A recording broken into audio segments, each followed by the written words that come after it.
तर पहलगामला गेलेले अमरावतीमधील 11 पर्यटक सुखरूप आहेत। गोळीबार होण्याच्या काही मिनिटांपूर्वी हे सगळे जण तिथून निघाले होते।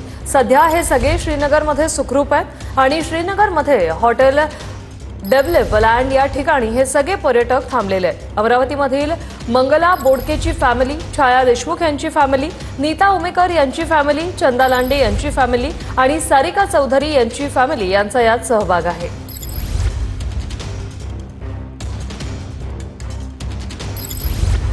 तर 11 पर्यटक सुदैवाने सुखरूप असल्याची माहिती सध्या समोर येते।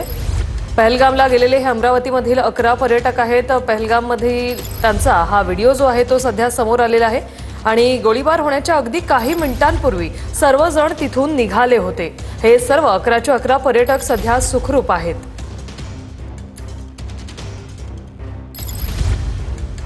अमरावतीमधली ही 3 फॅमिलीज आहेत, 3 कुटुंब आहेत, ते सध्या या ठिकाणी पोहोचले होते।